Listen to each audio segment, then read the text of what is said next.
রব্বুল আলামিন পবিত্র রমজান মাস তালিম তরবিয়াতে চরমনাই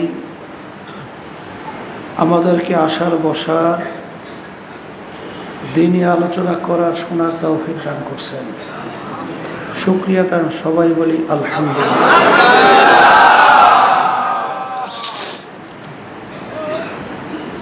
সব সময় মনে রাখা লাগবে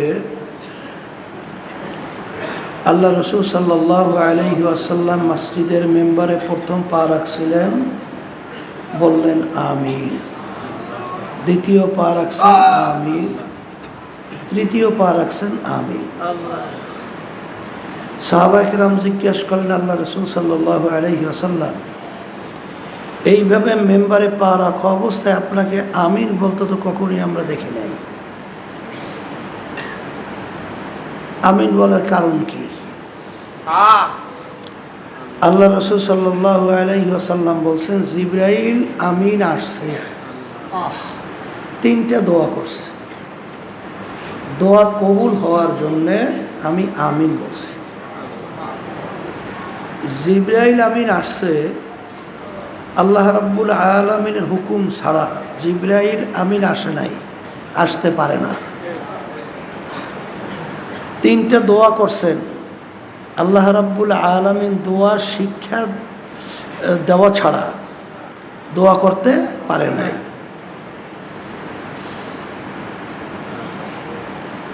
একটা হলো রমজান মাস পাওয়ার পরেও যারা তার জীবনের সব গুনাহ খারাপ খাতা মাফ করায় নিতে পারবে না, রমজান মাসে রোজা পাওয়ার পরেও এই সুযোগে যারা তার জীবনের সব গুনাহ খাতা মাফ করায় নিতে পারবে না, ওর ধ্বংস হোক। জিবরাইল আলাইহিস সালাতু ওয়াস সালাম এই দোয়া করছে, ওর ধ্বংস হোক। আল্লাহ রসুল সাল্লাল্লাহু আলাইহি ওয়াসাল্লাম এই দোয়া কবুল হওয়ার জন্যে বললেন আমিন। আল্লাহ আপনি কবুল করে নেন। আর দ্বিতীয় দোয়া, দুনিয়ায় থাকা অবস্থায় যেই আল্লাহর বান্দা বান্দিরা তার বাপ মাকে জ্যান্ত অবস্থায় পাইছে, অথবা দুইজনের একজনকে জ্যান্ত অবস্থায় পাইছে, তাদের খেদমত কইরা দুনিয়ায় থাকা অবস্থায় যে বেহেশত কামাই করে নিতে পারল না, তার ধ্বংস হোক। আল্লাহ রসুল সাল্লাল্লাহু আলাইহি ওয়াসাল্লাম বললেন আমিন। তৃতীয় দোয়া, আপনার নাম শোনার পরে যারা দুরূদ শরীফ পড়বে না, ওদের ধ্বংস হোক। আল্লাহ রসুল সাল্লাল্লাহু আলাইহি ওয়াসাল্লাম বলছেন আমিন। রমজান মাসের কথা শুনছেন, আল্লাহ রসুল সাল্লাল্লাহু আলাইহি ওয়াসাল্লাম বলছেন, প্রথম 10 দিন আল্লাহর রহমতে ভরা, রমজানের দ্বিতীয় 10 দিন মাগফিরাতে ভরা, তৃতীয় 10 দিন বিশেষ করে আল্লাহ রাব্বুল আলামিন জাহান্নাম থেকে মুক্তি দান করার জন্য স্পেশাল রাখছেন। তা আজকে রহমতের 7ম দিন, আজকে আমাদের থেকে যাইতেছে। জানি না আমরা কে কতদূর রহমত পাইলাম, রহমত পেলাম কিনা। এই যে একটা তালাশ, এই যে একটা আফসোস, যারাই করবে তারাই পাবে। আর যাদের ভিতরে তালাশ নাই, চেষ্টা নাই, আফসোস নাই, তারা কিন্তু বঞ্চিত হবে। সবসময় কথা মনে রাখা লাগবে, ওমর ফারুক রাদিয়াল্লাহু তাআলা ঈদের দিনে দরজা বন্ধ করে কাঁদতেছিল। সাহাবায়ে কেরাম বলেন, আমিরুল মুমিনিন, ঈদের দিন মানে খুশির দিন, সবাই দরজা বন্ধ, সবাই আজকে খুশি, ঈদগাহে যাইতেছে, কিন্তু আপনি ঘরের দরজা বন্ধ করে কেন কাঁদতেছেন? তিনি বলতেছেন, জিবরাইল আমিন দোয়া করছেন, আল্লাহ নবী সাল্লাল্লাহু আলাইহি ওয়াসাল্লাম আমিন বলছেন, দোয়া কবুলের ভিতরে কোনো সন্দেহ নাই। আমি ওমর তো জানি না আমার উপর থেকে রমজান মাসে রোজা চলে গেছে, আমি আমার জীবনের গুনাহ মাফ করাইতে পারছি কিনা। এর জন্য আজকেও ঈদের দিন আল্লাহ রাব্বুল আলামিন বান্দা বান্দাকে মাফ করবেন। আজকেও আমি একটু চেষ্টা করে দেখি যে আমি আমার গুনাহ মাফ করাইতে পারি কিনা। এই ছিল তাদের ঈমান, এই ছিল তাদের বিশ্বাস। আসলে যে শুনতেছি আমরা কোরআনুল কারীমের ভিতরে আল্লাহ রাব্বুল আলামিন বলছেন যে কোরআনুল কারীমের একটা অক্ষর কেউ তেলাওয়াত করবে তার আমল নামায় 10টা নেকি জমা হবে। আর এক ব্যক্তি ওই একই অক্ষর তেলাওয়াত করলো, তার আমল নামার ভিতরে 10 থেকে 700 নেকি পর্যন্ত জমা হয়েছে। এরপরে আল্লাহ রাব্বুল আলামিন কোরআনুল কারীমের ভিতরে বলতেছেন আল্লাহু ইউদাইফু লিমান ইয়াশা। আল্লাহ রাব্বুল আলামিন যার উপরে রহমত, যার উপরে দয়া আইসা যায়, 10 আর 700 না, হিসাব ছাড়া গণনা ছাড়া আল্লাহ রাব্বুল আলামিন তাকে নেকি দান করে। এখানে একটা বিষয় মনে রাখা লাগবে, একই অক্ষর কোরআনুল কারীমের একজনে তেলাওয়াত করছে 10 নেকি পাইছে, আর একজনে তেলাওয়াত করছে 10 থেকে 700 নেকি পাইছে, আর একজনে তেলাওয়াত করছে হিসাব ছাড়া নেকি পাইছে। একই অক্ষর। তাহলে এই ব্যাপারটা কি? এই ব্যাপারটা হলো আসলে যার ভিতরে ইমানের মজবুতি যত বেশি, যার ইমান যত নির্ভেজাল হবে, যার ইমান যত স্বচ্ছ হবে, তার নেকির পরিমাণও ওইভাবে বাইরে যায়। যার বাস্তব একটা প্রমাণ আমরা জানি, আবার স্মরণ করে দেওয়ার জন্য বলছি। কোরআনুল কারীমে আয়াত নাযিল হয়েছে যে আল্লাহ রাব্বুল আলামিন যেই বান্দাবান্দি খালেস তাওবা করবে, তাওবাতুন নাসুহা, নাসুহা হোসেন নসুয়া কিসা। আসলে নাসুহা শব্দের অর্থ নির্ভেজাল খালেস তাওবা, এটাকে বলা হয় নাসুহা। নির্ভেজাল স্বচ্ছ খালেস তাওবা যে করবে, আল্লাহর কাছে গুনাহ থেকে মাফ চাইবে। কোরআনুল কারীমে আয়াত নাযিল হয়েছে, আল্লাহ রাব্বুল আলামিন তার সব গুনাহ তো মাফ করবে, শুধু তাই না, তার পিছনের সব গুনাহকে নেকে পরিণত করবে। আল্লাহু আকবার। এই আয়াত নাযিল হওয়ার পরে আবু বকর সিদ্দিক রাদিয়াল্লাহু তাআলা তিনি চিন্তা করলেন, তাইলে আমার সাথে মনে হয় ওমরের নেকি বাইরে গেছে, আমার চেয়ে মনে হয় ওমরের নেকি বাইরে গেছে। কারণ ওমর যখন নাকি বদ্দিন ছিল, আমিও বদ্দিন ছিলাম, কিন্তু বদ্দিন থাকা অবস্থায় ওমর যত দুষ্টামি করছে অত দুষ্টামি আমি করি নাই। তাইলে তখন তার গুনার পরিমাণ বেশি ছিল নিয়ম অনুযায়ী। এখন গুনাহ যদি নেকে দ্বারা পরিবর্তন হয়, তাহলে আমার সে নেক বাড়িয়ে গেছে।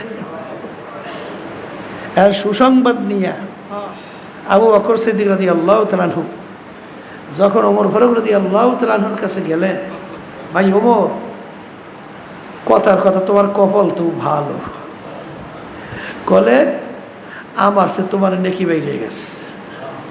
কলে আপনার সে আমার নেকি কিভাবে বাড়লো? কারণ আল্লাহ রাব্বুল আলামিন বলছেন গুনাহ নেকের দ্বারা পরিবর্তন করছে, তাহলে এই হিসাব আনতে তোমার নেকি তো বাড়ছে। এখন ওমর রাদিয়াল্লাহু তাআলা বলতেছেন, ভাই আবু বকর, তাহলে একটা কাজ করেন, আমার জীবনের সব নেকি আপনি নিয়ে যান, আর আপনার এক রাত্রের নেকি বিনিময়ে আমাকে দিয়ে দেন। যদি আপনার এক রাত্রের নেকি আমাকে দিতে পারেন, আমার জীবনের সব নেকি আপনাকে দিয়ে দিলাম। মানে আবু বকর সিদ্দিক রাদিয়াল্লাহু তাআলা আনহু তিনি চিন্তা করলেন ব্যাপার কি, জীবনে সব নেকি দিতে চায়, এক রাত্রের নেকির বিনিময়। আসলে তাহলে এখানে কোনো রহস্যই তো আছে। তাহলে ভাই আমি একটু বুঝে লই, তোমার সঙ্গে নেকির পরিবর্তন করবো কি না একটু বুঝে লই।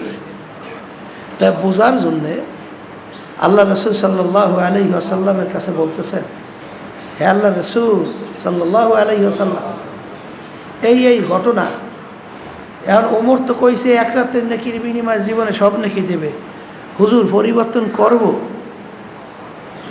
আল্লাহ রসুল সাল্লাল্লাহু আলাইহি ওয়াসাল্লাম মিসকি মিসকি হাসে। এই কারণ ওমর রাদিয়াল্লাহু তাআলা আনহু, আবু বকর সিদ্দিক রাদিয়াল্লাহু তাআলা দুজনেই তো তার শ্বশুর। কথার কথা, কারে ঠকায় কারে যেতে। এখন আল্লাহ রসুল সাল্লাল্লাহু আলাইহি ওয়াসাল্লাম বলেন যে আসল ব্যাপারটা হলো যে ওই এক রাত্রের নেকির পরিমাণটা কি, এই পরিমাণ সম্পর্কে একটু ধারণা দিতে পারি। সেই ধারণা হলো এই, যত মানুষ আসছে আসবে, যত নেকি করছে সব যদি এক পাল্লায় রাখে, আর আপনার ওই এক রাত্রের নেকি যদি এক পাল্লায় রাখেন, ওই নেকির ওজন এত বেশি, ওই নেকির ওজনে ওই পাল্লা ডাইবে যাবে। এখন আপনি পরিবর্তন করবেন কিনা আপনি জানেন। তাহলে বোঝা গেল ব্যক্তি বিশেষ নেকির পরিমাণ বাড়ে। আর এই যে ব্যক্তি বিশেষ নেকির পরিমাণ বাড়ে, এটা কিন্তু বংশের উপরে ভিত্তি করিয়া না, পীর উপাধি লক্ষ্যের ভিত্তি করিয়া না, বংশ বড় ছোটের উপরে ভিত্তি করিয়া না, বড় আলেম মুফতি মুহাদ্দিস এইটার উপর ভিত্তি করিয়া না। এই নেকির পরিমাণ বাড়া কমার মূল ভিত্তি হলো ঈমান। ঈমান যার যত বেশি মজবুত, ঈমান যার যত বেশি স্বচ্ছ, ঈমান যার যত বেশি পরিচ্ছন্ন, তার নেকির পরিমাণও তত বেড়ে যায়। আসলে আমাদের বিশ্বাস আর সাহাবায়ে কেরামদের বিশ্বাস একটু এটা মুয়াজানা করে দেখা লাগে না? পার্থক্য করে দেখা লাগে না? ইমতিয়াজ করে দেখা লাগে না? লাগে না? লাগে না? আর আল্লাহ রাব্বুল আলামিন তো বলেন, আমিনু কামা আমানান নাস। তোমাদের বিশ্বাসটা, তোমাদের ঈমানটা হবে, ধরন হবে সাহাবায়ে কেরামদের ধরন। সাহাবায়ে কেরামদের যেভাবে বিশ্বাস ছিল, তাদের ঈমানের ধরন যেভাবে ছিল, তোমাদের ঈমানটা সেভাবে আনতে হবে। শোনেন, আমাদের বিশ্বাসটা কেমন? চর্ম নাই, চতুর্পাশে নদী, মাঝখানে একটা দ্বীপের মতো। আজকে তামাম দুনিয়ার মধ্যে এই চরমনাইয়ের নামটা কোনো দেশের নাম বলা লাগে না, জেলার নাম বলা লাগে না। চরমনাই বললি আল্লাহর রহমতে ছেলে। এর পিছনে কারণ নাই? এর কারণ এখানে আল্লাহ রাব্বুল আলামিন এমন কিছু তার খাস বান্দাদেরকে আল্লাহ রাব্বুল আলামিন পাঠাইছেন, যাদের বরকতে আল্লাহ রাব্বুল আলামিন জমিনকে বরকতময় করছে।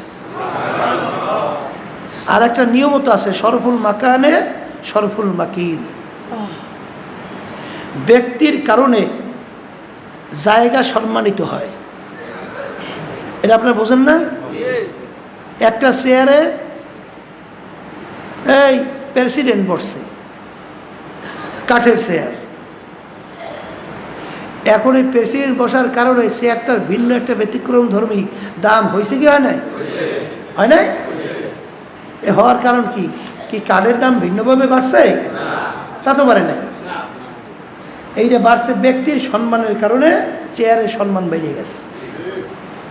এই চরমনাইতে আল্লাহ রাব্বুল আলামিন তার খাস বান্দাদেরকে পাঠাইছে, তাদের সম্মানে আল্লাহ চরমনাইকে সম্মানিত করছে। এই চরমনাইতে জন্মগ্রহণ করিয়া, চরমনাইতে বসবাস করিয়া, এক সাইডে আমার ভাইরা আছে, পর্দার আড়ালের মা বোনরা আছে। এখনো শোনা যায় যে তারা সুদের ব্যবসার সঙ্গে জড়াই আছে। যদি বলেন নাউজুবিল্লাহ। সুদ, সুদ কাকে বলে? টাকায় টাকা বাড়াই, টাকায় টাকা বাড়াই। বর্তমানে এক সেকেন্ড কিন্তু আছে, আমাদের এখানে কিন্তু কিছু সুদী আছে। ওই এক হিন্দু আছে, মেম্বারও আছিল সুদী। কথা বুঝতে পারছেন? এরকম কিছু কিছু সুদী আছে আমাদের এলাকায়, অনেক মুসলমান নামদারিও শোনা যায়। সুদী, ভালো করে বুঝলেন, ঠেইলিয়া ওই সুদীরে এই চরমুনাই গ্রামে অনেকে থেকে নির্বাচনের মেম্বার বানাবার জন্য তাকে মতামত দিয়ে সমর্থন দেয়, ভোট দেয়। কথা বুঝলেন কিছু? কি বুঝলেন? ইমানের অবস্থান কি, তার বিশ্বাসের অবস্থান কি? হ্যাঁ, তাহলে আল্লাহ রাব্বুল আলামিন আয়াতের বিশ্বাসটা কিভাবে করছে? ওয়া তাআওয়ানু আলাল বিররি ওয়াত তাকওয়া ওয়া লা তাআওয়ানু আলাল ইসমি ওয়াল উদওয়ান। তোমরা ভালো কাজের সহযোগিতা করো, খারাপ কাজের বিরোধিতা করো। এই হুকুমটা কি আমার? না। এই হুকুমটা কার? আল্লাহ। আল্লাহ। আর সুদ কি হারাম আমি করছি? না। কোন আলেম করছে? না। এই সুদ হারাম করছে কে? আল্লাহ। আল্লাহ করছে। আল্লাহ। তাই তুমি মুসলমান দাবি করো, তুমি আল্লাহকে বিশ্বাস করো না? আল্লাহ। তুমি মুসলমান দাবি করো, তুমি কবর বিশ্বাস করো না? আল্লাহ। তুমি মুসলমান দাবি করো, তুমি আখিরাত বিশ্বাস করো না? এই তুমি মুসলমান দাবি করো, তুমি জাহান্নাম বেহেশত বিশ্বাস করো না? তাহলে তুমি যদি আখিরাতকে বিশ্বাস করো, আল্লাহর উপর ঈমান আনো। আল্লাহ বলতেছেন আহাল্লাল্লাহুল বাইআ ওয়া হাররামার রিবা। আমি ব্যবসাকে হালাল ঘোষণা করছি, আর সুদ তোমাদের জন্য আমি হারাম ঘোষণা করলাম। আর আপনারা জানেন সুদের 70টার মতো গুনাহ, সুদের 70টার মতো গুনাহ। আল্লাহ মাফ করেন, কিয়ামতের ময়দানে সুদীদের দিকে আল্লাহর রহমতের নজরে তাকাবে না।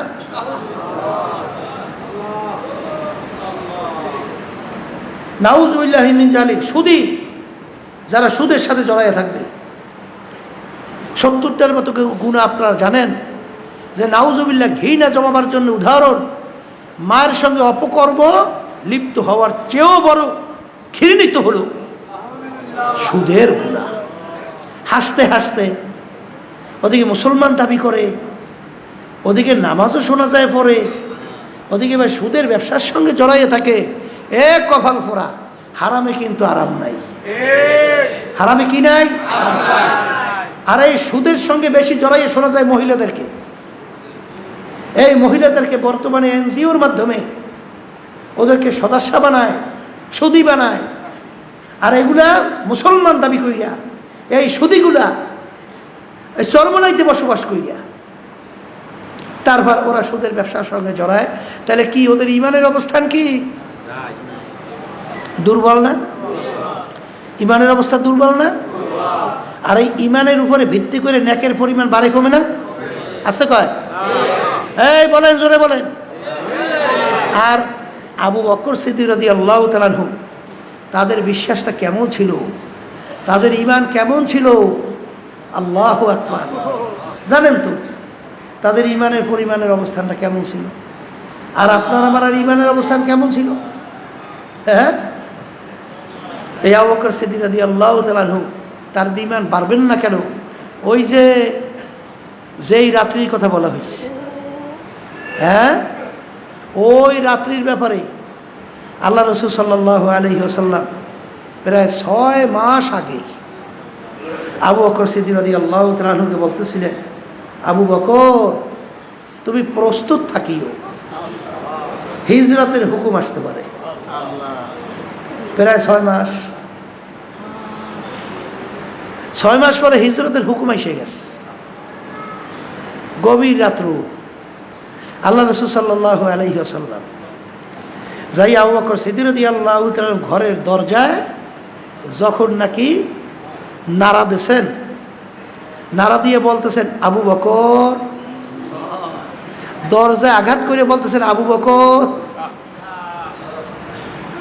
বলার সঙ্গে সঙ্গে ভিতর থেকে টাস করে দরজা খুলে গেছে। মুহূর্ত দেরি নাই। আল্লাহ রাসূল সাল্লাল্লাহু আলাইহি ওয়াসাল্লাম কথার কথা আশ্চর্য হয়ে বলতেছেন, আবু বকর তুমি এত তাড়াতাড়ি দরজা কিভাবে খুললা?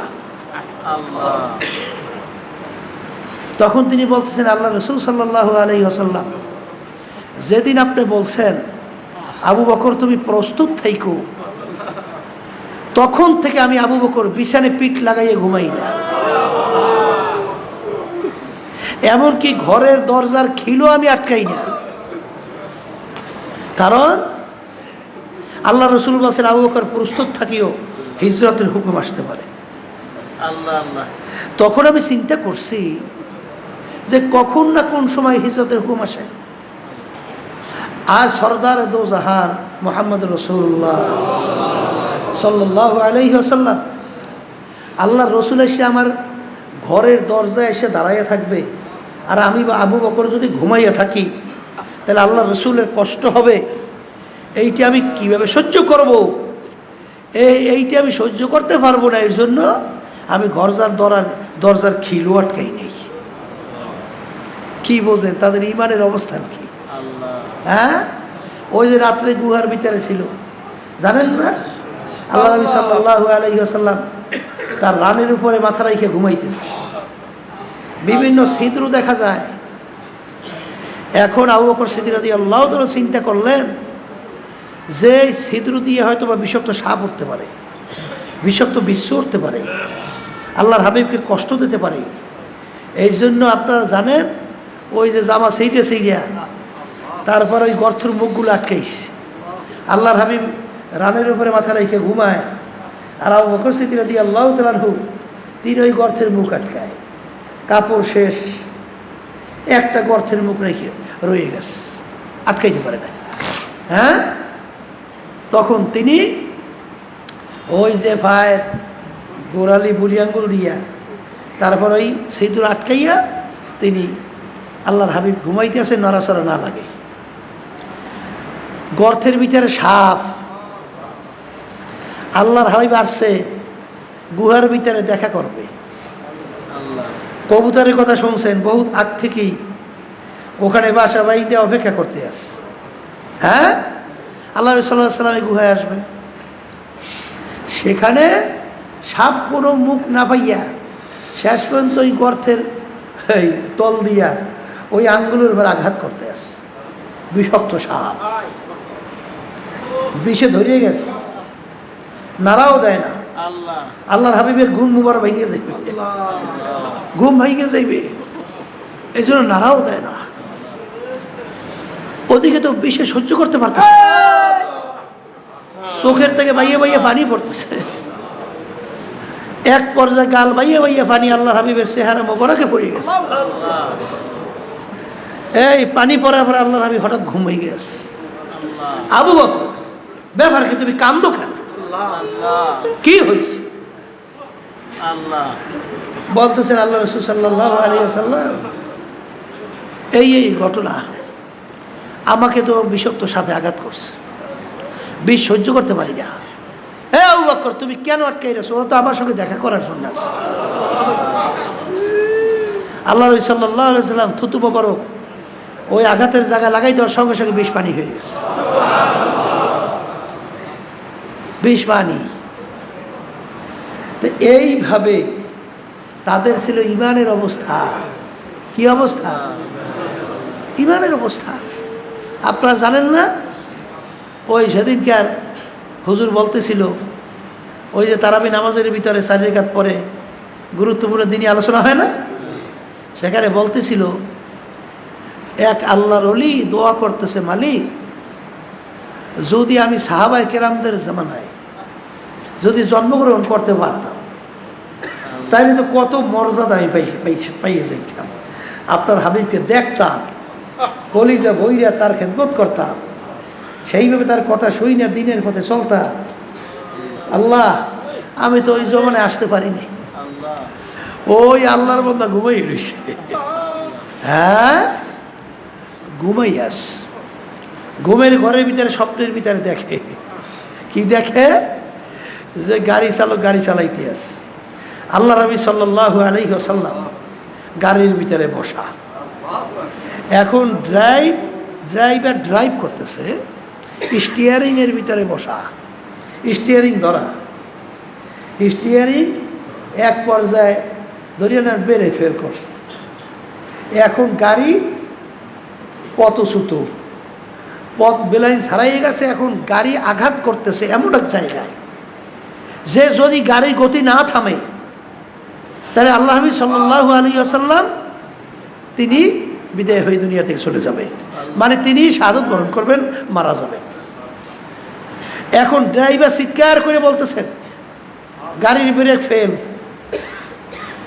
এই আল্লাহ রাসূল সাল্লাল্লাহু আলাইহি ওয়াসাল্লামের কাছে কেউ বাঁচাইতে চাও, তাইলে তোমাদের শরীরকে, মাথাকে গাড়ির চাকার নিচে বিছাইয়া দাও। আল্লাহ এরকম বিছাইয়ে না দিলে গাড়ির গতি থামবে না, নাহলে এমনভাবে আঘাত করবে আল্লাহ হাবিব বাঁচবে না। এখন এই কথা বলার পরে ওই যে বলছে সাহাবায়ে কেরামদের জমানায় যদি আসতাম, সে চিন্তা করে যে আমি একলা মাথা দিলাম, হ্যাঁ তো তার গাড়ি থামবে না, তাহলে আমার একলা মাথা দিয়ে লাভ কি? বুঝেন নাই কি বলছে? আল্লাহ আমার জীবনটা শেষ করব, গাড়ি তো থামতেছে না, তা আমার একা জীবন দিয়ে লাভ কি? এই চিন্তা করতে আসলে আমার মাথা দিয়ে তো আর লাভ নাই, আমার রুতে শেষ করে লাভ নাই। কিন্তু যেই ড্রাইভার ঘোষণা করছে যে এখনো গাড়ির গতি যদি না থামে তাহলে আল্লাহর হাবিবকে বাঁচানো যাইতেছে না, বলার সঙ্গে সঙ্গে সাহাবায়ে কেরামরা ঠাস ঠাস করে গাড়ির সামনে পড়তে আছে, আর শাহাদাত বরণ করছে, পড়তেছে শাহাদাত বরণ করতেছে, পড়তেছে শাহাদাত বরণ করতেছে। এক পর্যায়ে গাড়ির গতি থেমে গেছে। থামার পরে আস্তে যাইয়া গাড়ি ওই দরের গাছের লাগে বা দেয়ালের সঙ্গে আস্তে লাগিয়ে গেছে। আল্লাহ নবী সাল্লাল্লাহু আলাইহি ওয়াসাল্লাম বেঁচে গেছে। ওই আল্লাহর বান্দার ঘুম ভেঙে গেছে, ঘুম ভেঙে কান ধরে আর ডলে, বলে মালিক আসলে যে যেই যুগের উপযোগী আপনি সেই যুগেই তাকে পাঠাইছেন। সাহাবায়ে কেরামদের যুগ তাদের জন্য উপযোগী, এই জন্য তাদেরকে ওই জমানায় পাঠাইছেন। মালিক আমাকে এই জমানায় পাঠাইছেন, এই জমানার জন্য আমি এই জমানার উপযোগী, এই জন্য এই জমানায় আপনি যেভাবে পাঠাইছেন ওইটাই ঠিক আছে। এখন মূল কথা হলো সাহাবায়ে কেরামদের ঈমান আর আমাদের ঈমানের ভিতরে কি দিনের তো পার্থক্য আছে না নাই? আছে। তা তাদের ঈমানের ধরন, এই আলোচনার অর্থ কি? সুদ 70টার মতো গুনাহ,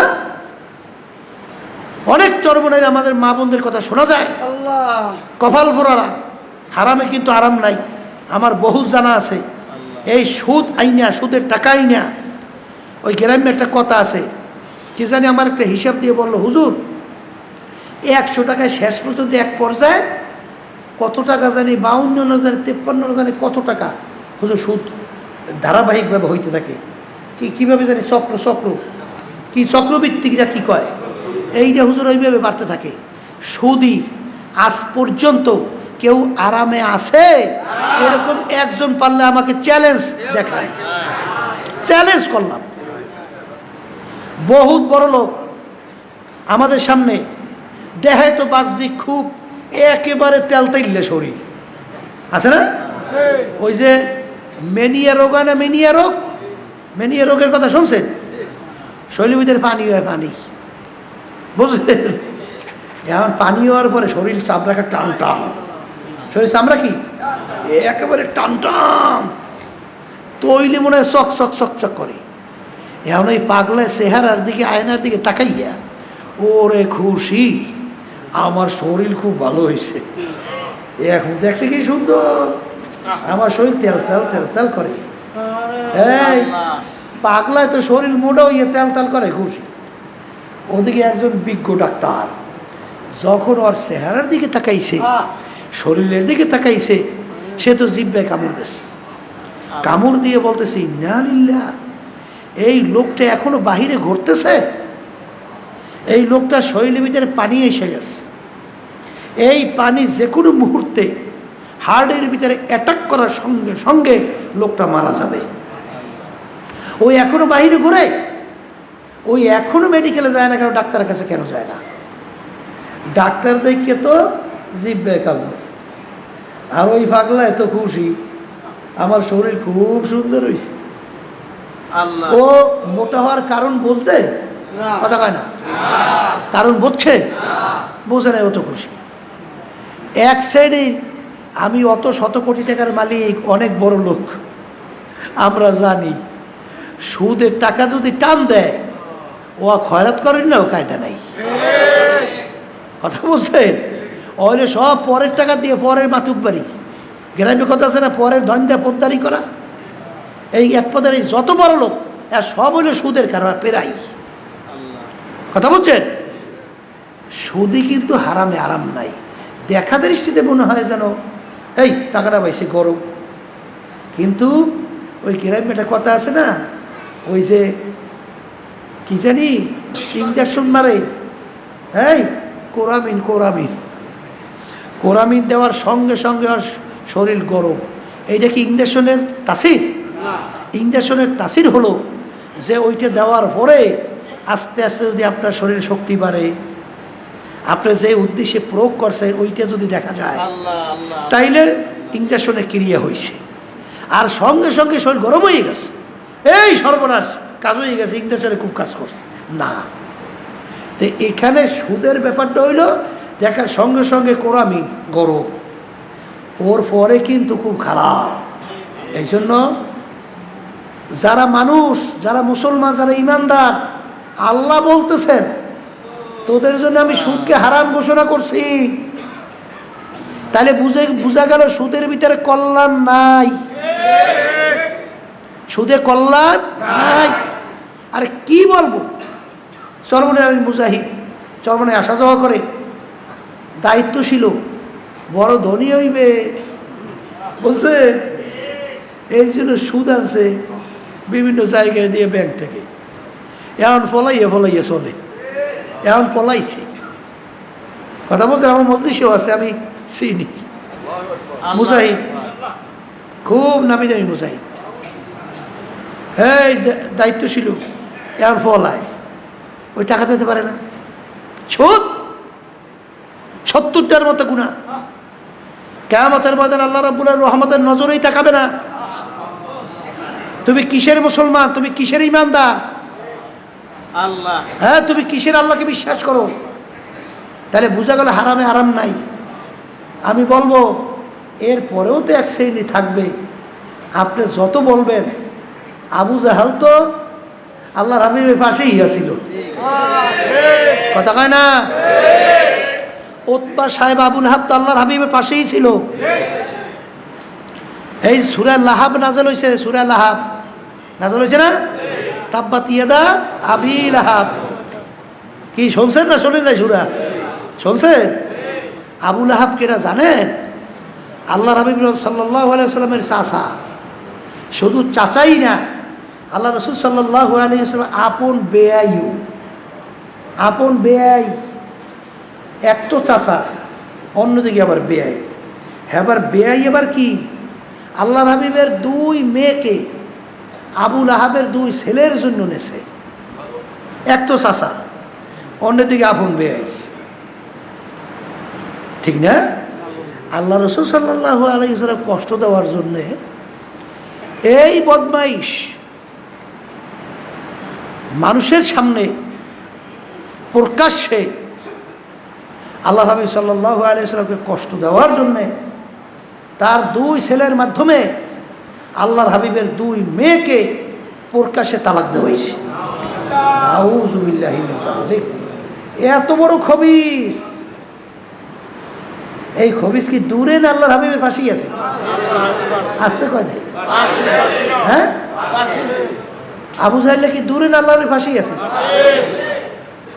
তাহলে বোঝা গেল আমাদের দায়িত্ব হলো বলা, ও সর্বনয়বাসী আমার বাজানরা, হে পর্দা আলী মা বোনেরা, হে আমার মুজাহিদ বাবারা, হে মুসলমান আমার বাবারা, যারা আল্লাহকে বিশ্বাস করেন, যারা কোরআনুল কারীম বিশ্বাস করেন, যারা আখিরাতকে বিশ্বাস করেন, যারা কবরকে বিশ্বাস করেন, যারা জাহান্নামকে বিশ্বাস করেন, যারা বেহেশতে যাইতে চান, আল্লাহ বলতেছেন সুদ তোদের জন্য আমি হারাম ঘোষণা করছি, আমি বলি নেই। আর সুদের 70টার মতো গুনাহ, এর ভিতরে ছোট্ট গুনাহ শুনতেছিলেন। এর পরেও যেই মুসলমান, যেই ইমানদার লোক, এই যে কথা বলতেছিলাম যে আল্লাহ রাব্বুল আলামিন মানুষকে সর্বশ্রেষ্ঠ সম্মানিত করে ঘোষণা করছেন, ঠিক না? ওয়ালাকাদ কাররামনা। কিন্তু দুনিয়ার কোনো যুক্তিতে মানুষ সম্মানিত হওয়ার কোনো যুক্তি নাই। শুনতেছিলাম বলতেছিলাম যে ফেরেশতা বানাইছে আল্লাহ নূর দিয়া, জিন বানাইছে আগুন দিয়া, মানুষ বানাইছে মাটি দিয়া। দুনিয়ার ভিতরে দেখবেন আপনি একটা আংটি তৈরি করছেন, লোহা দিয়ে তৈরি করলে ওই আংটির যে মূল্য, রূপা দিয়ে তৈরি করলে তার মূল্য বেশি, স্বর্ণ দিয়ে তৈরি করলে তার মূল্য আরো বেশি, হীরা আরো বেশি। যত মূল্যবান ধাতু দিয়ে আপনি তৈরি করবেন তার মূল্য বেশি। তা আল্লাহ ফেরেশতা বানাইছেন নূর, এই জিন জাতি বানাইছে আগুন, এই মানুষ জাতি বানাইছে মাটি। নিয়ম অনুযায়ী ফেরেশতার সম্মান বেশি হওয়ার কথা, দ্বিতীয় জিন, তৃতীয় মাটি মানুষ।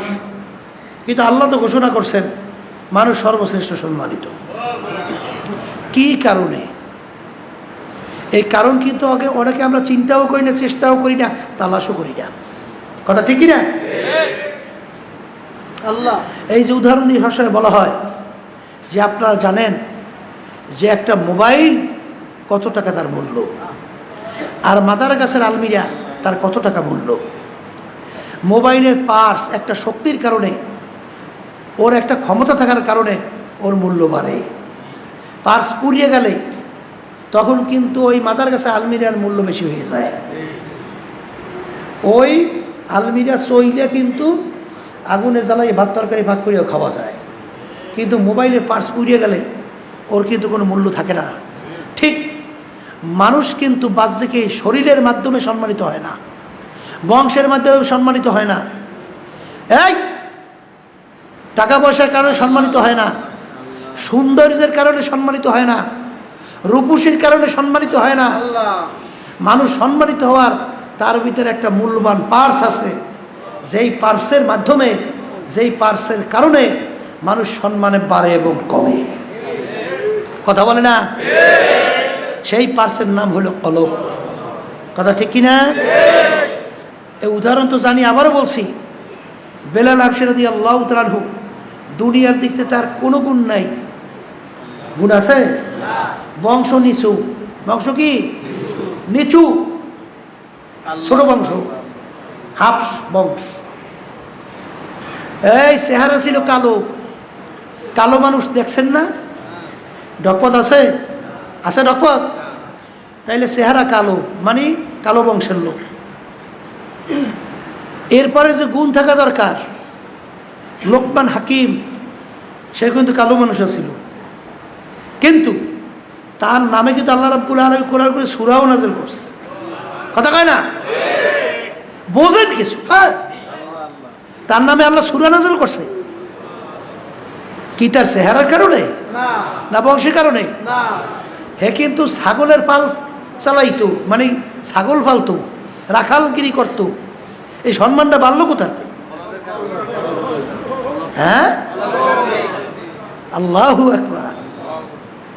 তাহলে সেখানে ও লোকমান হাকিম নাম শুনছেন কালো, বেলাল হাবশী রাদিয়াল্লাহু তাআলা নাম শুনছেন কালো, চেহারা কি কালো, বংশ নিচু, শিক্ষা বকালাম, কিছু জানতেন না, নাই শিক্ষা, নাই বংশ, নাই চেহারা। ওদিকে আবার গোলামের ছেলে গোলাম। আল্লাহু আকবার। বাপও গোলাম, ছেলেও গোলাম। পয়সা, টাকা পয়সার দিক থেকে একেবারেই নিচ্ছ, কোনো টাকা পয়সা নাই। আচ্ছা, দুনিয়ার চলার জন্য যে গুণগুলো দরকার, কি গুণ আছে তার মধ্যে? একটু জোরে বলেন, আছে কোনো গুণ? কোনো গুণ নাই? তাহলে তার সম্মান তো নাই। আছে সম্মান? আছে, আছে সম্মান। তাহলে কোন দিকে, দুনিয়ার কোন বিবেচনায় তার সম্মান? বর্তমানে তো আমরা সম্মান তালাশ করি পীর হওয়ার মধ্যে, চেয়ারম্যান হওয়ার মধ্যে, মেম্বার হওয়ার মধ্যে, এমপি হওয়ার মধ্যে, বড় বংশের হওয়ার মধ্যে, শিক্ষা বড় হওয়ার মধ্যে, সৌন্দর্যের মধ্যে, শিক্ষার মধ্যে। কিন্তু আল্লাহ রাব্বুল আলামিন বলেন না, আমার কাছে সম্মানিত ইন্না আকরামাকুম ইনদাল্লাহি আতকাকুম। আল্লাহ রাব্বুল আলামিন বলেন যার ভিতরে আমার ভয় পয়দা হয়েছে আল্লাহ আল্লাহ সেই হইল আমার কাছে সম্মানিত। এই গজল শোনেন না? কালামানি গজল শোনা যায়? শুনে শুনে কালামানিক সামনে ঘুমিয়ে গেছে। কিসের কারণে সম্মান বাড়ছে? তার কি গুনাহ ছিল? আল্লাহ চেহারার দিক থেকে তো কালো। ওদিকে আব্বাজান বলতেন আমার শরীরে দুর্বল, অসুস্থ। আল্লাহ আল্লাহ কিসের কারণে সম্মান বাড়াইছে? এইটা যদি একবার বুঝে আসে তাহলে তো কামিয়া। কথা ঠিক না? যেই কথা বলতে চাইছিলাম যে যারা নাকি আজকে সৌন্দর্যের পিছনে পড়ছেন, যারা আজকে বংশের বড় পিছনে পড়ছেন, যারা শিক্ষার পিছনে পড়ছেন, যারা টাকার পিছনে পড়ছেন, সম্পদের পিছনে পড়ছেন, এই কথাটা তো আমি বলি নাই, মুসলমানদেরকে বলতেছি, ইমানদারদেরকে বলছি। আল্লাহ রাব্বুল আলামিন বলেন ইন্না আকরামাকুম ইনদাল্লাহি আতকাকুম। যার ভিতরে আমার মাওলা বলতেছেন, যার ভিতরে আমার ভয় পয়দা হয়েছে তারাই আমার কাছে সম্মানিত। সবাই বলি সুবহানাল্লাহ। এই জন্য আমার বাজানদেরকে, পর্দা আলে মা বোনদেরকে বলবো, যেই কথা বলতে চাইছিলাম যে এখানে কিন্তু কলমের উপরে ভিত্তি করিয়া মানুষের সম্মান বাড়ে কমে, ঠিক না? এই যে আল্লাহ রাব্বুল আলামিন ঘোষণা করছেন যে সমস্ত মাখলুকাতের ভিতরে শ্রেষ্ঠ মানুষ, এইটা কিন্তু কলমের উপরে ভিত্তি করিয়া। কথা ঠিক কিনা? এই কলম যেমন নাকি শরীরে রোগ হয়, শরীরে কি হয়? রোগ হয়। এই শরীরের রোগ সারার জন্যে ডাক্তারের কাছে যাই না, এরকম কলমের রোগ আছে। কলমের কি আছে? রোগ আছে। এই কলমের রোগ যখন ভালো হয়ে যায় আল্লাহর ফজল করবে, ওই মানুষটা ওই পার্সের কারণে ফেরেশতার চেয়েও সম্মানিত। কথা ঠিক না? এই রোগগুলা দূর করার জন্যই আপনারা জানেন আল্লাহ রসুলকে আল্লাহ দুনিয়াতে পাঠাইছেন। এই পাঠানের কয়েকটা কারণের ভিতরে একটা হলো ওয়ুযাক্কিহিম। কথা কয় না? এই ইয়াতলু আলাইহিম আয়াতিহি ওয়ুযাক্কিহিম হুয়াল্লাযী বাআসা ফিল উম্মিয়িনা রাসূলাম মিনহুম ইয়াতলু আলাইহিম আয়াতিহি ওয়ুযাক্কিহিম ওয়ুআল্লিমুহুমুল কিতাবা ওয়াল হিকমা। পাঠানোর কারণের ভিতরে একটা কারণ হলো আল্লাহ রাব্বুল আলামিন তার রাসূলকে দুনিয়াতে পাঠাইছেন তার উম্মতদের আত্মশুদ্ধি করাইবে। কি করাইবে? এই আত্মশুদ্ধি করাইবে অর্থ কি? আত্মশুদ্ধি, এই মানুষের সম্মান নির্ভর করে যে বাড়ে এবং কমার মধ্যে। এখন কলবের রোগগুলা দূর করতে হবে। কথা ঠিক কিনা? এই কলবের রোগ কি এইটা আমাদের জানা লাগবে, চিহ্নিত করতে হবে। ওই রোগ সাইয়া এরপরে দুনিয়ার থেকে বিদায় নিয়া ওই সাদা তিনটা কাপড়ের ভিতরে প্যাঁচের ভিতরে ঢুকতে হবে। কথা কয় না? কাপড় কয়টা? ওই প্যাঁচ যেদিন দেবে এই দেওয়ার আগে সোজা হওয়া লাগবে। ওই প্যাঁচ দেওয়ার আগে সোজা হওয়া লাগবে। এই জন্য কলমের রোগ দূর না করা পর্যন্ত শুনতেছিলেন। আজকে আমি আয়াত শরীফ প্রথম যে তেলাওয়াত করছি, ক্বাদ আফলাহা মান যাক্কাহা ওয়া ক্বাদ খাবা মান দাসসাহা। যারা ওই কলব নামক ওই গোশতের টুকরাকে পরিষ্কার করতে পারবে তারাই কামিয়াব হবে, নাজাত পেয়ে জান্নাতে যাবে, তারাই আশরাফুল মাখলুকাত হিসাবে আমার কাছে পরিচয় লাভ করতে পারবে। সবাই বলি আল্লাহুম্মা আমিন। আল্লাহ আমার জন্য, আমাদের সবার জন্য আপনি কবুল করে না। আর সবসময় মনে রাখেন, এই আপনার আমার দ্বারা চেষ্টা করে রোগ সারা কোনোদিন সম্ভব না। সম্ভব?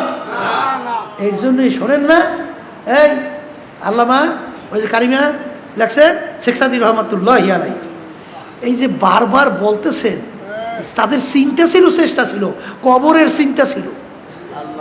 এর জন্যই তো তারাই চেষ্টা করছে।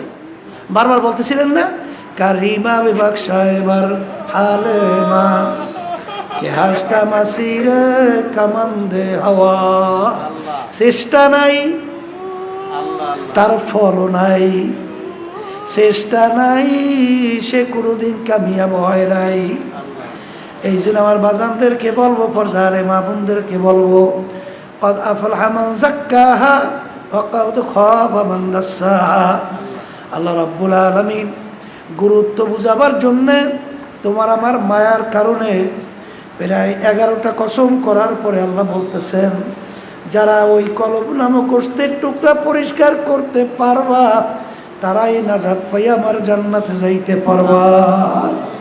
এর ভিতরে একটা রোগের কথা বলছিলাম, তাকাব্বুরি। একটা রোগের নাম কি? তাকাব্বুরি। আমি বড়, আমি ভালো। এ আল্লাহর বান্দারায়, পর্দার আড়ালের মা বোনেরা, আমি বড়, আমি ভালো, এইটা বলার শক্তি দুনিয়ার কোনো মানুষের নাই।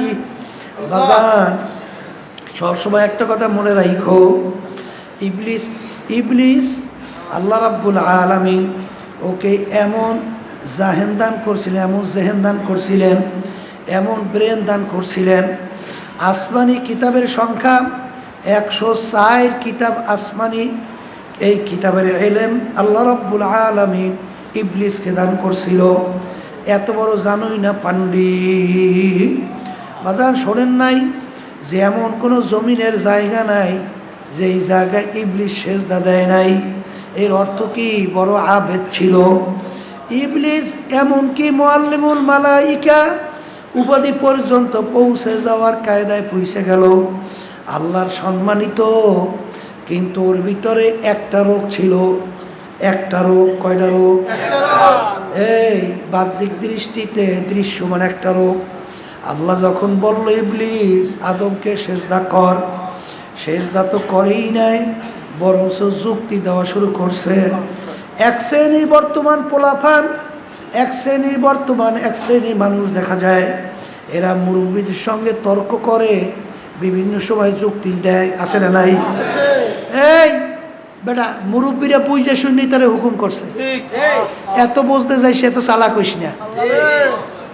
যেটা চালাক হইবে ওরা কোনোদিন তার গন্তব্যে লক্ষ্যে পৌঁছতে পারে না, কোনোদিন না। কথা বোঝেন নাই? ওই যে শুনছেন হাজী তোফাজ্জল সাহেব রহমাতুল্লাহি আলাইহি, হোসেন স্প্রিং এর মালিক, আল্লাহু আকবার, মুন্সিগঞ্জ, তিনি নির্বাচন চলাকালীন সময় ইন্তেকাল করছেন। নির্বাচনে ইসলামের পক্ষে প্রার্থী হয়েছিল। সাংবাদিকরা পরে প্রশ্ন করছিল যে আপনি নির্বাচনে তার হয়েছেন কেন? তখন বলছিল কয়েকটা কারণ। একটা কারণ হলো আল্লাহর কুতুবের নাম উল্লেখ করে বলেন, হুজুর বলছেন হাজী সাহেব ইসলামের পক্ষে দাঁড়াই থাকেন। হুজুর বলছেন ইসলামের পক্ষে দাঁড়াই থাকেন। কি হইবে তা আমি জানি না, আমি ইসলামের পক্ষে দাঁড়াই হয়েছি। আর একটা কি জানি, এটা আমার পুরো স্মরণ নেই। দুইটা না জানি কয়টা কথা। ওই নির্বাচন চলাকালীন সময় তিনি যেটা শুনছিলাম, যেটা মনে পড়তেছে, ওই স্টেজেই তিনি ইন্তেকাল করছে, মানে স্টক করছে। পরবর্তী দুনিয়া থেকে বিদায় নিয়ে কবরে গেল। জানি না কি হয়েছে, 4 বছর না কত বছর পরে যখন তার কবর ভেঙে গেছে, তাকে কাপড়ের সবর, কাপড় সহ দেশে লাশ তাজা করে দিয়েছে। কি হইবে জানি না। হুজুর বলছেন ইসলামের পক্ষে দাঁড়াই থাকো। এখনো শোনা যায় কিছু চরমনায়ের মুজাহিদ দাবি কইরা এখনো বিভিন্ন ধরনের যুক্তি দেয়। আছে না? আল্লাহর সংখ্যা কম, কিন্তু তারপর আমাদের এটা আফসোস না? এ আল্লাহর বান্দারা, এত যুক্তি, এত বুদ্ধি, এই সব জায়গায় বুদ্ধি চলে মেয়া? হ্যাঁ, ওই ইঞ্জিনিয়ার বুদ্ধি সব জায়গায় চলে না মেয়া, চলে না। ওই আব্বাজান বারবার উদাহরণ দিয়ে বলতো না যে ইঞ্জিনিয়ার পালকিতে যায়, কান্দের মধ্যে উড়াইয়া, ওটার আগে হয়তো লস্কর নাকি আগে জানতেন না? ওই যে পালকিতে চলতো, এখন সামনে খাল বাজছে, খাল, এখন ওই লস্কর যারা কান্দে ওই পালকি নিয়ে যায়, বলে ইঞ্জিনিয়ার সাহেব স্যার নামা লাগবে, সামনে খাল, খাল বোঝেন তো? এই নালে পালকি ডুববে, বলে কেন? তোমরা একটা কাজ করো, খালের পানি মাপো। কি মাপবে? খালের পানি। তাই পাশে মাপছে 1 ফুট, এইবার ধরেন 2 ফুট, এইবার দেয় 3 ফুট, 3.5 ফুট, এইবার আবার উঠতে উঠতে আবার 1 ফুট। এবার ইঞ্জিনিয়ারিংয়ের গড় করে, গড় 1 ফুট, 3.5 ফুট, এই গড় করিয়া দেয় হয়েছে 2 ফুট। কয় ফুট? এক গড় 2 ফুট। এখন কইতে আছে হ্যাঁ পালকি চালাও, চলবে, অসুবিধা নেই। এখন যখন নাকি পালকি চালাইতে আছে 3.5 ফুটের জায়গায় যখন গেছে, এখন তো ডোবে। এখন ঠরো, এই দাঁড়াও দাঁড়াও, কি হয়েছে? হিসাব কোনো জায়গায় ভুল হইল নাকি? কিরে পালকি ডোবে কা? পালকি ডোবে কেন? এখন হিসাব নিকাশ আবার অঙ্কে থাকবে না, হিসাব তো ঠিক আছে, পালকি ডোবে কা? তখন ওই যারা নাকি ওই পালকি টানে ওরা বলতেছে স্যার সব জায়গায় ইঞ্জিনিয়ারিংয়ের হিসাব চলে না। এক শ্রেণী সর্বনাই মুজাহিদ হয়েছে, ওর ইঞ্জিনিয়ারিং হিসাব, সব জায়গায় ইঞ্জিনিয়ারিং হিসাব চলে না। মুরিদ হওয়ার সময় চিন্তা করল, মুরিদ হওয়ার পর অত চিন্তা মিন্তা নাই, যত করবো শরীয়তের বিরোধী না হবে ওইখানে চালাকি চলবে না। চালাকি করছে তো ধ্বংস। এইটাই হলো ইতিহাস, ঠিক না? এই জন্য সব জায়গায় চালাকি চলে না। ইবলিস চালাকি করছে। ইবলিস কি করছে? চালাকি করছে। চালাকি করে ইবলিস বলতে আছে যে আনা খায়রুম মিনহু খলাকতানি মিন নার ওয়া খলাকতাহু মিন তিন।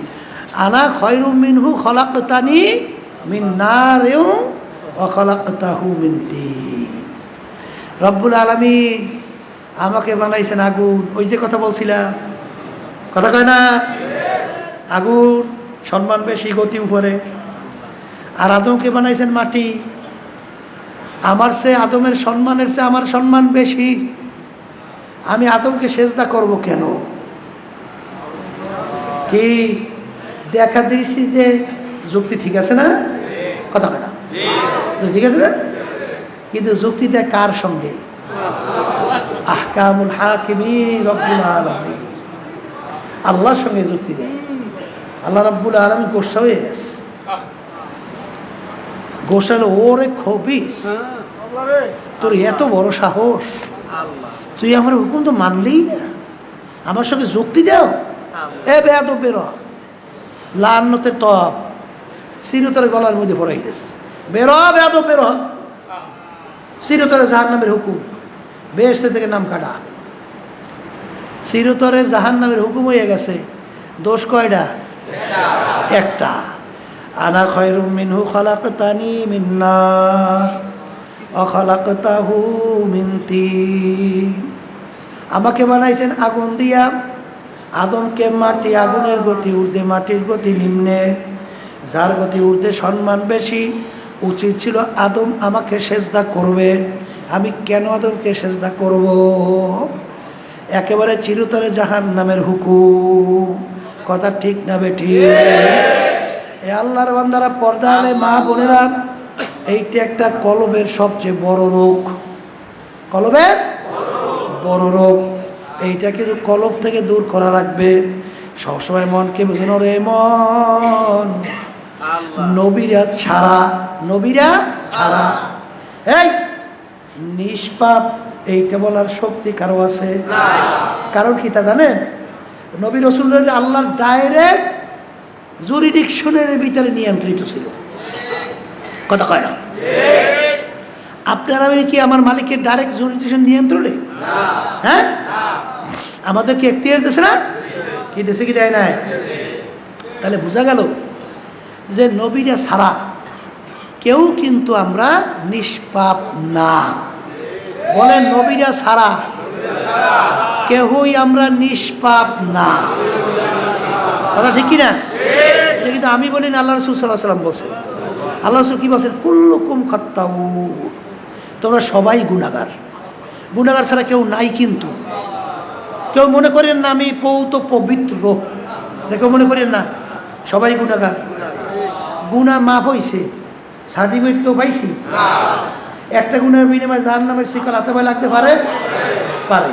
আচ্ছা, তাইলে আমি ভালো, আমি বড়, আমি অমুক, আমি তমুক সমুক, এইটা বলার শক্তি কারো না আছে?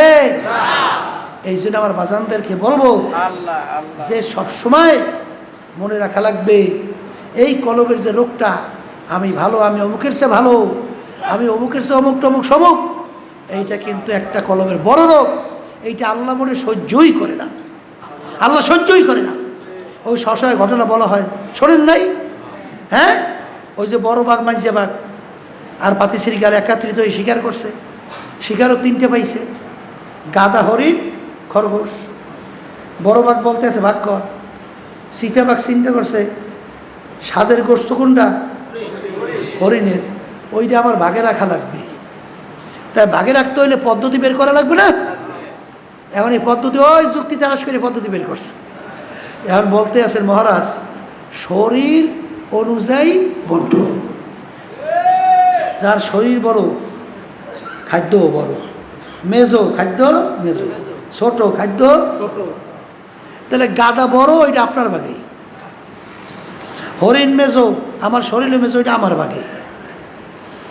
পাতি শ্রীকাল ছোট, খরগোশ ছোট, ওইটা পাতি শ্রীকালের ভাগে। এই বন্টন শুই না বাঘ খুশি নেবে যায়। কারণ কি, সবচেয়ে গোশের ভিতরে হরিণের গোশ মজা না? বাঘের তো হরিণের গোশ খাইতে মন চায়, কিন্তু যখন দেখছে কৌশল কইরা ওর ভাগে হরিণের গোশ রাখছে, মেজাজ গরম, মাথার রক্ত পায়, পায়ের রক্ত মাথায়। রাগ ওই হাত উড়াইয়া দেশে চিতাবাঘের গালের উপরে থাবা। বাঘের থাবা তো বলছে, থাবার চড়ে চিতাবাঘের চোখ বাইরিয়ে গেছে, এখন থরথর থরথর করে কাঁপতে আছে। এখন বাঘ বলতে আছে পাতি শ্রীকালকে, ভাগ কর। পাতি শ্রীকাল চিন্তা করছে এক থাবার চড়ে চোখ বেরিয়ে গেছে, আমি যদি বন্টনে বেকায়দা করি আর থাবা মারলে তোমার রুহই থাকবে না। এখন বন্টন করতে আছে, মহারাজ আপনার ভোরের জন্য রাস্তা, আপনার ভোরের জন্য, আপনার জন্য ভোরের রাস্তা নাস্তা কি? খরগোশ। আপনার দুপুরের খানা হরিণ, আপনার রাত্রের জন্য খানা গাধা। তেনোটা মহারাজের ভাগে বন্টন। মহারাজ ভাগে খুশি না বেজা? অল্প স্বল্প খুশি না, খুশিতে বাঘ বাঘ। এখন মহারাজ বলতেছে যে এত সুন্দর বন্টন তোরে শিখাইছে কে? তখন বলতেছে মহারাজ ওই থাবায় শিখাইছে, থাবায় আমাকে শিখাইছে। তখন মহারাজ খুশি হয়ে বলতেছে যে তুই যখন আমাকে বরত্ব, আমার মহারাজগিরি তুই সম্মান দেখাইছ, যা, আমি তোর প্রতি খুশি হয়ে গেছি, আমার কিচ্ছু লাগবে না, সব আমি তোকে দিয়ে দিলাম। আমার মালিক আল্লাহু আকবার, আমার মালিক সর্বদিক থেকে বড়। এ কবরের যাত্রীরা, যারা মরবেন, কবরে যাবেন, যারা আল্লাহর উপরে ঈমান আনছেন, বাজান তাকাব্বুরি হলো কলবের সবচেয়ে একটা বড় রোগ। আমি আমি আমি এই রোগটা আল্লাহ সহ্যই করে না। আনা ইন্দামু না, আল্লাহু আকবার, আল্লাহু আকবার। এই তাকাব্বুরি হইল আমার মাওলার খাস পোশাক, মালিকের আল কেবরো হৃদয়, আল কেবরো হৃদয়। আমার মালিকের খাস পোশাক হলো তাকাব্বুরি। এই গুণ একমাত্র আমার মালিকের জন্য খাস। এই গুণ কারো ভিতরে থাকতে পারে না, আর এই গুণ বিশিষ্ট কেউ কোনোদিন হইতেও পারে না। যদি কেউ তাকাব্বুরি করো, আমার মালিক সহ্য করে না। যেরকম নাকি বাঘ খুশি হইয়া সব পাতি শ্রীকালকে দিয়ে দিল, ঠিক আমার মালিক বান্দা বান্দির দিকে তাকাইয়া আছে। যদি কেউ তাকাব্বুরির এই রোগ ভিতরে রাখো, আমার মালিক এমন ভাবে থাবা মারবে, এক থাবার চলে জাহান্নামে, চইলা যাবা। এই জন্য হাদিসে কুদসির ভিতরে আসছে, হাদিসে কুদসি, আনা ইনদাম কাসরাতিল কুলুব, আমার মালিক বলে আমি ভাঙ্গা দিলের কাছে থাকি, আমি ভাঙ্গা দিলের কাছে থাকি। উঁচা জমিনে কোনোদিন পানি জমে না, রাউগা শক্ত জমিনে কোনোদিন ফসল হয় না। যেই বন্দা বান্দিদের তাকাব্বুরির কারণে আমি পীর, আমি মুফতি, আমি মুহাদ্দিস, আমি চেয়ারম্যান, আমি মেম্বার, আমি এমপি, আমি মিনিস্টার, আমি অত সম্পদের মালিক, আমি এত বিল্ডিং এর মালিক, আমি এই সুন্দরীর মালিক, আমি এত সুন্দর, আমি অমুক প্রমুক সবুক, বাজান এইটা কিন্তু আমার মালিক মোটে সহ্যই করে না। আলা ইনদামুল কাসরাতিল কুলুব, যেই বান্দা বান্দি নিজের গুনার কথা মনে কইরা, নিজেকে ছোট মনে কইরা, আমার মালিকের কাছে সবুর্দ কইরা বান্দাবাদি যখন করো সুরে দিলটাকে ভাইরা দুই চোখের পানি ছাড়বে,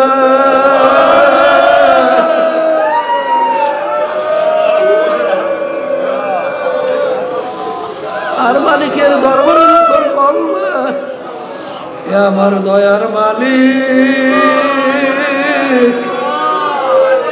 তুমি যদি আমাকে মাপ নাই করো মালিক, ওই জাহান্নামের আযাব এক সেকেন্ড সহ্য করার আমার না, কবরে আযাব সহ্য করার শক্তি আমার নাই। আমার মালিক কিয়ামতের ময়দানে সূর্য যখন ওই সূর্যের আমার আল্লাহ তাপ সহ্য করার শক্তি আমার নাই। আল্লাহ আমাকে মাফ কইরা দেন। ইন্নাল্লাহ লা ইয়ানজুরু ইলা সুওয়ারিকুম ওয়া আ'মালিকুম ওয়ালাকিন ইয়ানজুরু ইলা নিয়াতিকুম ওয়া কুলুবিকুম আও কামা ক্বালা আলাইহিস সালাতু ওয়াস সালাম। আমার মালিক ভাঙ্গা দিলের কাছে থাকে। এ আল্লাহর বান্দারা, পর্দালে মা বোনেরা, বাজান আমি বইরা লাভ কি? বরঞ্চ আমার মালিকের রহমত থেকে বঞ্চিত হয়ে যাবা, বরঞ্চ শয়তানের খাসলা চরিত্র ভিতরে তৈরি হবে। এই জন্য আমার বাজানদেরকে বলবো, পর্দালে মা বোনদেরকে বলবো, যখন এরকম ভিতরে ভাব আসবে তখন নিজের গুনার কথা মনে কইরো। আমার মালিক, এই গুনাহ যদি আপনি আমাকে মাফ না করেন, এ আমার মালিক, তখন এই গুনার বিনিময়ে তুমি যদি আমাকে জাহান্নামের হুকুম দিয়া দাও। আমার মালিক, কুল্লামা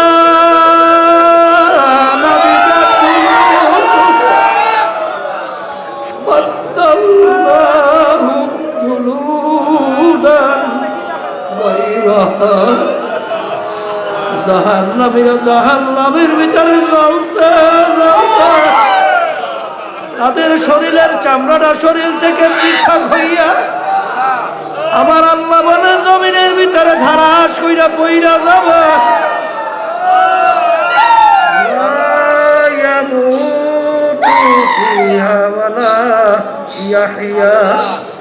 মানুষ বাঁচবেও না, মরবেও না। এই জন্য আমার বাজানদেরকে বলবো, পর্দালে মামুনদেরকে বলবো, বরফির আব্দুল কাদের জিলানী রাহমাতুল্লাহ আলাইহি বাজান রাস্তা দিয়া যায়, কুকুরের জবান খুইলা গেল। কুকুর ডাক দিয়ে বলে, বড় বিশ্বাস হুজুর বলে আপনি ভালো না আমি কুকুর ভালো?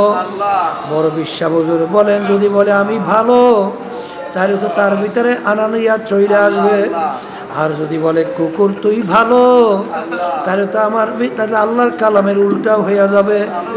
তিনি বলতেছেন, কুকুর শোন, কিয়ামতের ময়দানে আমার মালিক যদি আমাকে মাফ কইরা দেয়, ও কুকুর তোর চেয়ে আমি অনেক ভালো।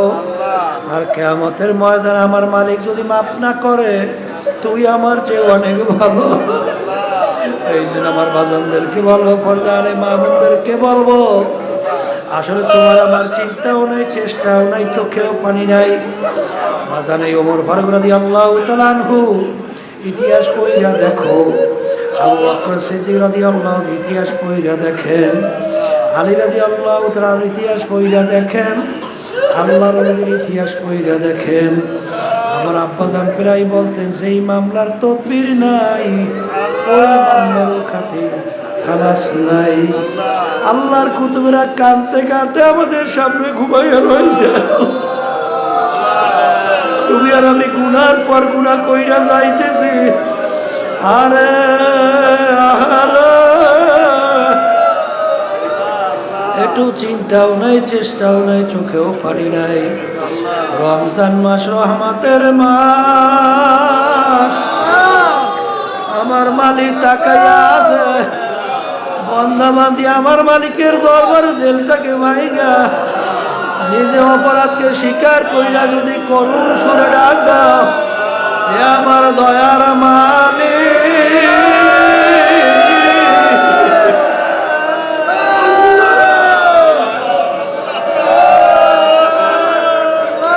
নাফরমান তোমার দরবারে হাজির, আমার মালিকের দরবারে ডাক দিতে দেরি,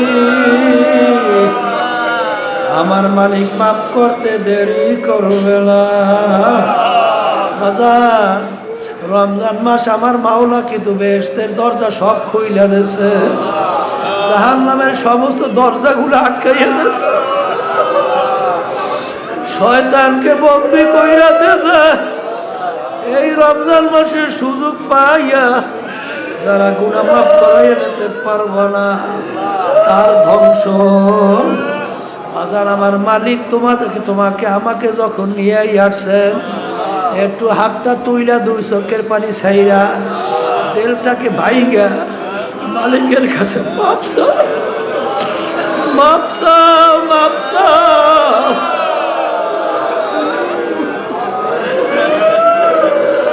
মাপ চাওয়ার মতো যদি চাইতে পারো, আমার মালিক মাহরুম করবে না।